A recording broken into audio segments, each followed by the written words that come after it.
with another Enlisted video. If you guys are new to the channel and you love shooting games just like me, make sure you aim for that like button and shoot that subscribe button as well. It'll help you find better teammates and improve skill-based matchmaking. At least I hope so. In this video, we're going to be comparing both BR3 rifles from Western Allies and Enlisted to see which of them is the best for you and your particular playstyle. Coming up first, we'll be taking a look at the trusty workhorse for the Americans during World War II, the handy dandy and standard issue M1941 Garand. The Enlisted description doesn't go into much detail, so allow me to fill you in. This weapon was invented by John C. Garand in 1928 and in service from 1934 to 1957. General George S. Patton himself called the rifle the greatest battle implement ever devised. But that's not to say that the rifle didn't have any issues or drawbacks. From a historical standpoint, it was just generally better than every opponent the US went up against because, they still had slower firing bolt action rifles as standard issue for their riflemen by comparison. Anyways, getting into the stats, we're getting a maximum damage of 12.7 per shot, which is tied for best in the tier, and more than enough to put down most opponents you come across in one shot, as long as you hit the upper chest or center mass. Out to 100 meters, that'll drop down to 10.4 per shot, which is still, over the killing threshold if you got the accuracy for it. Speaking of accuracy, you won't have to do much any shot leading at all for horizontally moving targets, as our bullet velocity is also tied for best in the tier at 830 meters per second. The rate of fire also comes in at a respectable 320 rounds per minute, which for the trifecta is also tied for best in the tier and allows you to shoot fast enough to clear out an entire room full of people at close range if needed. Just gotta make sure you hit all your shots, which leads me to let you know that we are getting a worst in tier magazine capacity at 8 shots fully loaded. But if things get desperate, do know that you have a bayonet, which is a tier unique feature, and I kinda have a gripe with that since our competitor historically had a bayonet too, but whatever, I guess I'll complain about that a little bit more later. Along with the bayonet, mag size is one of the key differences between the competitors today, so do keep that in mind if you value squad killing potential overall. But also know that for compensation, we're getting a best in tier reload speed at 2.9 seconds, so that may pick up the slack for a lot of people. The bullet grouping or shot deviation on the M1941 Garand is going to be best in the tier by the most minuscule of margins, coming in at a stat of 28, so that is something to notate if you're going for rapid target dispatching at medium or long range versus short range. Another important stat for staying on target is going to be the vertical recoil on the M1941 Garand, which is coming in at a stat of 105, which is going to be best in the tier, but unfortunately the horizontal recoil is coming in at a stat of 33, which is going to be worse in the tier.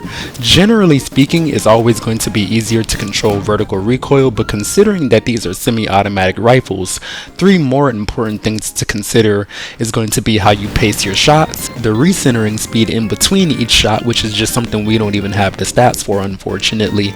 But before mentioning the last important thing to consider, as a segue, the weight of the M1941 Garand is worse than the tier at 4.3 kilograms, so it will drain your stamina more, and lower stamina leads to more weapon sway when aiming, so do keep that in mind as well. But like I was saying, arguably the most important thing to consider is the iron sights, which I do find them to be pretty good. Not amazing or not excellent, but very good, and perhaps a bit of foreshadowing here, but good working iron sights might be all that you need to take the edge in the competition. We will see.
Coming up for contestant number 2, we shall now take a look at the M1941 Johnson rifle.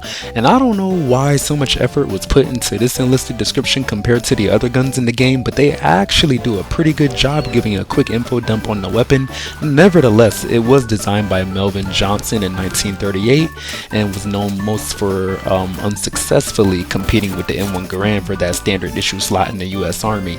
Luckily, it was used a decent amount by the Marines and the paratroopers in particular. The damage and the bullet velocity are going to be exactly the same as the M1 Garand at 12.7 and the bullet velocity at 830 meters per second.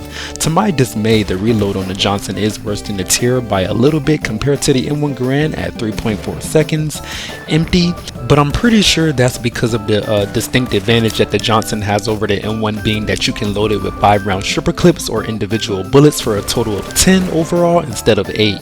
Not only do you get a larger magazine capacity, you can severely cut down on your reload time with the alternate reloadings and being able to cancel in between the singular bullet loadings in a pinch, so I would opt for that alternate reloading as often as possible.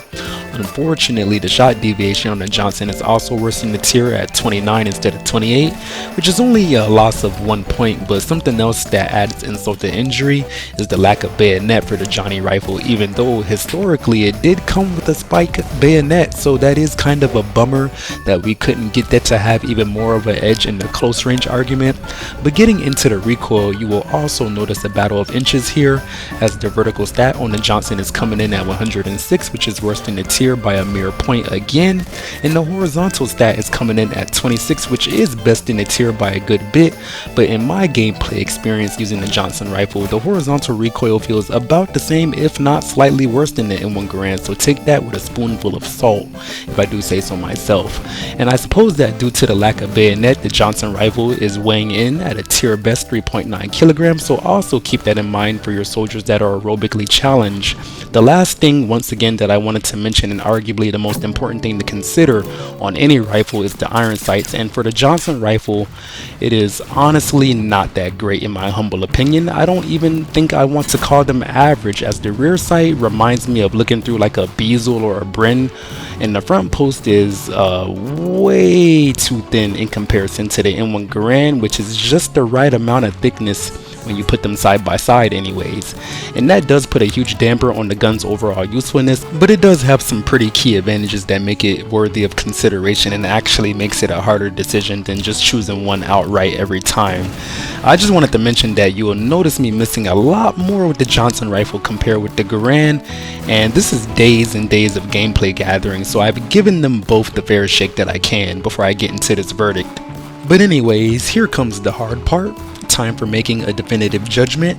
I'll start by saying, in terms of real life, the M1 Garand won the competition to become standard issue because it was a more reliable weapon overall, and ironically, even in the game, I think that's a statement that rings true for a few reasons, despite the Johnson having some key stats.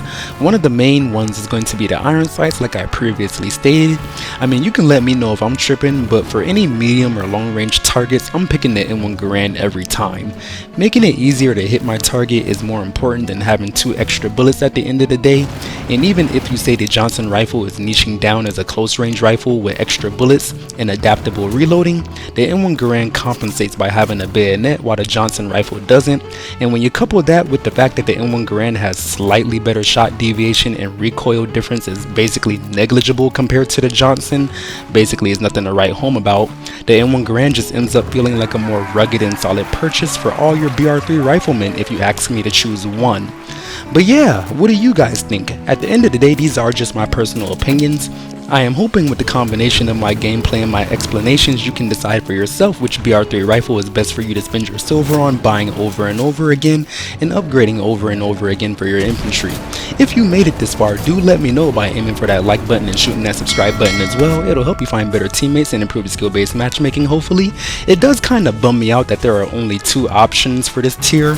Would you guys consider adding any other semi-automatic rifle for BR3?